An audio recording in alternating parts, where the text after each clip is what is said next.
So kind of diving right in. Let's say that you've been with a guy for a long time and you are convinced he is the good guy. Well, there's the guy that's the more extroverted, the more expressive, the one that'll tell you what he's thinking, the more expressive version of the good guy.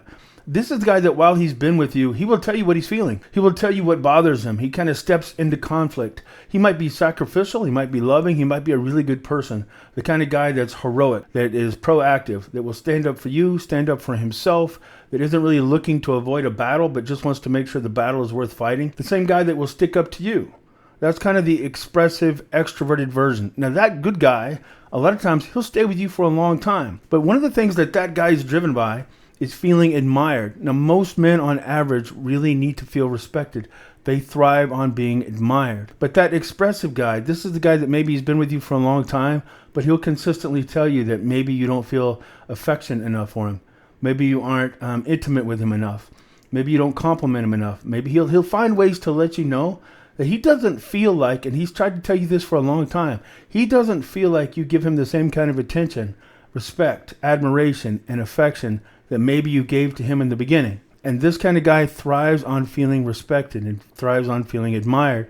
So it's just kind of worn him down. And even though maybe you've been in conflict over it a few times, maybe even a few dozen times, depending on how long you've been with them, maybe they've stuck in that relationship. Maybe they stuck in that marriage because this guy believes in conviction. The kind of guy I'm talking about, the good guy who's expressive, sometimes we call him the conqueror mentality, is the kind of guy that will fight for what he believes in. So he'll stay in a relationship or a marriage, especially if there are kids involved, not because he feels like he's been getting the respect and the attention he deserves, but more than anything because he believes it's the right thing to do. He's sacrificial. This guy a lot of times is a leader at work. He might be an entrepreneur. He might be in the military. He might be in police work. He just kind of thrives under pressure. He can think fast. He can think and adapt on his feet.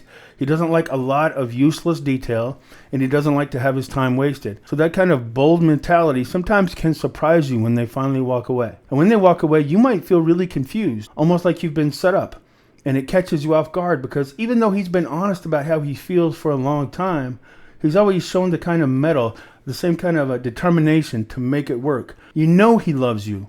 You know he loves his kids. He's kind of reliable. He's that dependable guy. But somehow now he's at a place where he just can't take anymore. And maybe he's willing to walk away and you're caught off guard. Even though you know there have been issues there, you just never thought it would quite get to this place. If that's the situation, and you'll know it if you hear it, and he's willing to walk away, one of two things has probably happened. Because that guy thrives on feeling respected and admired, and look, most men do, most people do, but this particular type thrives on it more than the average person. They feel energized by being admired. They feel stronger when the person they love expresses words of encouragement and respect and affirmation. They also start to really feel worn down. They start to feel empty. They start to feel resentful the longer they stay in that relationship and they don't feel like they're getting that from you. A lot of times this guy is good looking. This kind of guy is kind of that bold personality that knows how to handle attention and kind of walks in the room, and he might be the guy that other guys want to be, that other girls are attracted to. Part of the resentment that he's really starting to feel build up to the point that he's ready to walk away is that he knows that when he's not with you, he gets attention from other women. And after a while, he's starting to think, well, why do I get more attention when I'm not with her? Why do I get more respect? Why do I get more flirting? Why do I have girls that are hitting on me and making it known that they're available to me? And I seem to be getting more attention. I seem to be feeling more admired and wanted when I'm with everybody except the person that I'm with. The person that I've worked hard to be a good husband or boyfriend to. The person that I've tried to be a father to their kids or stepfather to their kids. And after a while, they get to the point where they think, if I have to keep asking, if I have to keep begging for this kind of affection and to feel wanted from the person that I've poured myself into, why do I want this anymore? Because there are 3 stages to conflict. You fall in love, and even a healthy relationship is going to go into conflict. But if you stay in conflict long enough, we go into what we call numb. And sometimes it can take years. But after you stay in conflict long enough, it's almost like your subconscious has reached into your heart and convinced you that there's no point in expressing your feelings again. In other words, if he's come to you multiple times and said, I don't feel like you want me anymore. I don't feel like you ever tried to seduce me. I feel like I always have to initiate with you. I feel like you give more attention to the kids, to the dog, to your parents, to your friends. but I don't feel like I get it from you. And maybe you've told him, well, I don't feel like I've been hurt enough. I don't feel like you're there for me. I think you have too much expectation. And truthfully, this neediness you have is really starting to just wear on me. So you've just decided for him that even though he's told you what he needs, maybe for a long time, you decided that he didn't really need it. And because he didn't really need it, and because you're kind of getting exhausted from him constantly telling you that you weren't measuring up, you're not going to give it to him anymore. You're just going to make him kind of prove it or learn to live without it. And you know he doesn't really need it because you don't feel completely fulfilled and you're fine. So why is he kind of whining? Now, you might not say that word, but you're kind of thinking it. Well, after a long enough time, after he's had that conversation with you for enough years, it reaches a point where they call it the numb state. And that's when your subconscious reaches in. It starts turning off affection. It starts turning off that drive, that compulsion that he had for so long to win your heart. And now this Prince Charming, this knight in shining armor, this imperfect but sincere man who could be annoying, but at the same time you really admired his heart, and deep down you were grateful to have him by your side, isn't by your side anymore. He's finally reached a point where he doesn't even see the point in voicing his hurt. He doesn't see the point in letting you know how he feels because he realizes, I've let it be known how I feel for years. I've tried to tell her in arguments. I've tried to tell her in letters. I've tried to tell her with tears in my eyes. I've tried to chisel it in stone and write it in the clouds. And the truth is, no matter how many times I tell her, it's not going to change. And it's almost like when this happens, when your spouse, your boyfriend kind of gets into this state, we call it the numb state because it's like he's become a different person. Suddenly this man, who again was imperfect, but intensely loving and passionate and loyal, faithful, the guy that you never thought would cheat on you, now he's acting cold, almost robotic. It's like somebody flipped off the affection circuits inside of his heart. And he's not even really that angry, although anger will be the primary emotion that you get. Anger, frustration, and just silence. And maybe he's been cold, maybe he's been hurtful, maybe he's been selfish. And that's part of what's really confused you because with all of his flaws in the past, he was never those things. With all of his flaws, you really did consider him a good man. And now suddenly, he's not even acting like a good man anymore. Maybe to the point that he's even risking not being a good father. Maybe he's talking about moving out. And when they get to this state, they don't care what their own family members, their parents, their children, their church, their friends. They're willing to have everybody tell them that they're wrong, and they don't care. Because in the numb state, they think nobody knows how much pain I've been in. Nobody knows how long I've felt this way. And nobody knows how unwilling I am to stay in this situation. And they'll be ready to leave. If that's you, this doesn't sound groundbreaking, but keep listening. Own what you did. A really effective thing to reconnect with somebody, even at the point where they're emotionally numb. Don't try to justify.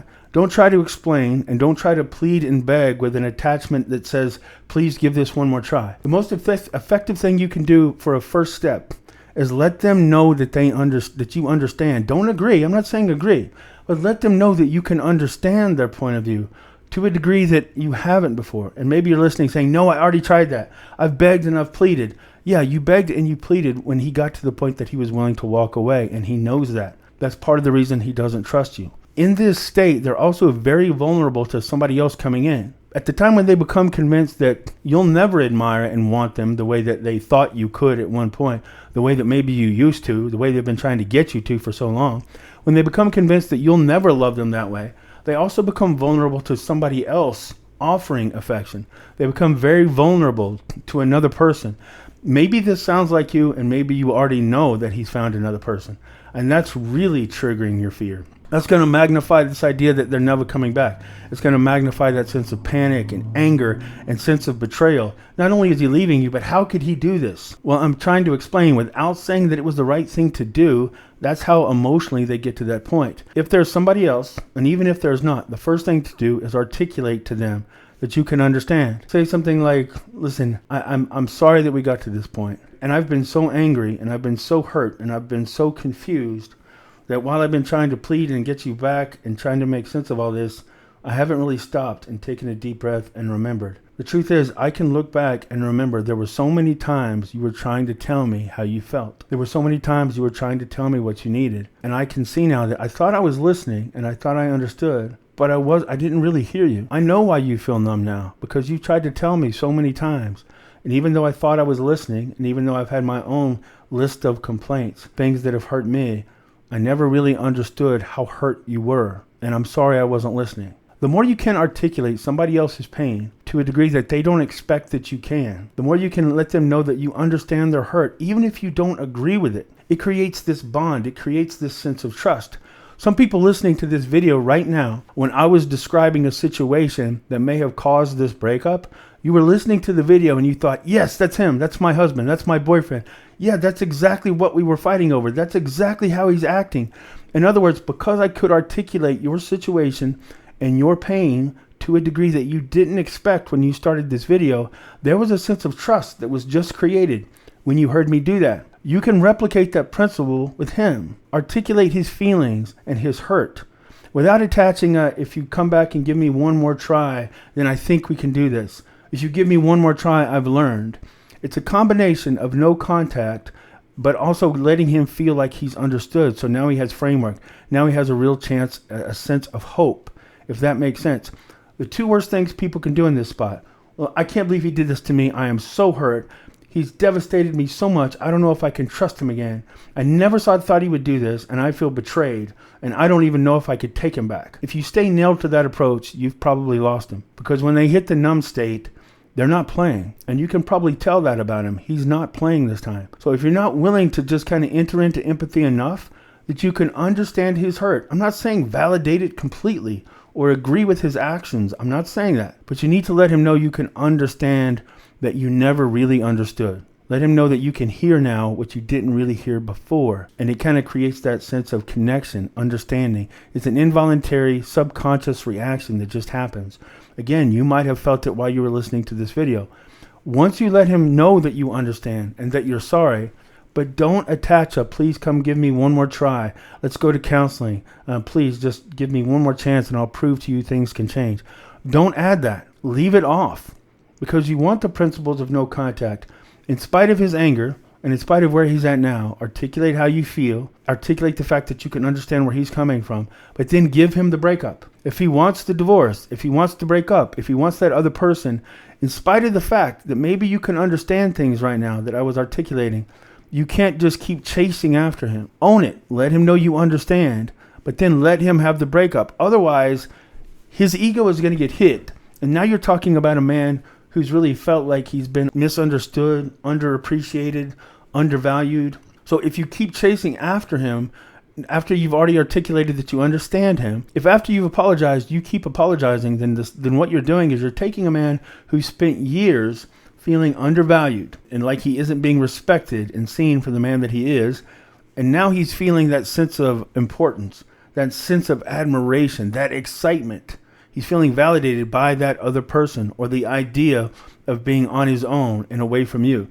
That's intoxicating enough. When you chase after him and refuse to let him have the breakup, now he gets the added extra boost to his ego and sense of importance and sense of empowerment of knowing that he has this new life, maybe with this new person, and he has you. And now you're somewhat humbled. And now you're somewhat more submissive. Maybe you're willing to compromise, and you're willing to give, and you're willing to seduce, and you're willing to give him everything that he wanted before. That's a very intoxicating feeling, but it's not great at actually drawing them back all the way. So articulate that you understand what he's feeling, but just say it once, and then with resilience, not with anger, not with sadness, and not with madness. Let's say mad and sad are both bad. But with a sense of resilience, let him know that you do understand. You can understand his hurt. You can understand where he's coming from. But then if he insists on being with that other person or pushing through with a breakup, let him have it. Because if the guy that I've been describing matches up with the guy that you feel like you just lost, then keep in mind, he's still that guy. Underneath that pain and underneath the excitement of that new person, there's usually a very authentic man. And the reason he was able to stay for years, even though he didn't feel valued and didn't feel loved or respected, the reason he could stay for years is that underneath all that, there is a man of conviction. There is a man that wants to be a good boyfriend, husband, father, son. He really does care about how he lives his life and how he's seen and the legacy that he's leaving behind. So if you give him the breakup after letting him know that you do understand why he's hurt, a lot of times those connections start to rewire. It won't be immediate, but they'll start to reconnect, and then he'll start to have a sense of loss. Now, without pushing it, You've actually given him framework to hope. And now he starts to really feel a sense of loss because he feels that reconnection. So it's those two things together. The reason why those two things work together is because that guy who thrives on admiration, who thrives on feeling respected, who kind of feels energized by that, over the course of a long time, especially years, when that sense of value gets worn down and they're pulled away by somebody else, or maybe they just hit into that numb state, when you acknowledge and can articulate what they're feeling, subconsciously, it's a human natural reaction. You feel a sense of connection again. Suddenly he doesn't walk around feeling like he has the justification to be quite as angry as he's been. In other words, a lot of the justification for him walking around angry and getting to that numb state and being willing to walk away is that he's thinking to himself, she's never going to understand. The reason he got into that numb state is that he's tried to tell you so many times that he's become convinced he's wasting his breath. So when you catch him off guard and can actually articulate his pain, you take away a little bit of that justification of anger. And when you don't add to it this plea to give it one more try, you take away what he believes was your excuse for finally articulating it. In other words, even when you articulate and let him know that you can understand where he's coming from, his first reaction is going to be, she's only saying that to try to keep me. She's only saying this to try to pull me back in and to fool me one more time. And I've spent the last, how many months, how many years.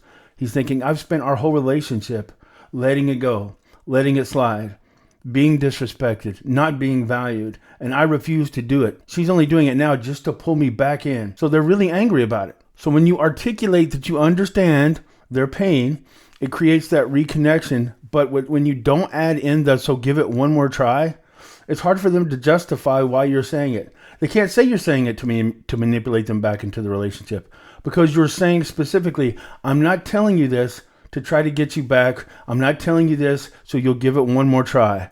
I'm only telling you this because you deserve to hear it. That packs a real punch. You take away, you recreate a little bit of that connection, a little bit of that emotional spark, and you take away the condition of why you're saying it by not asking for one more try.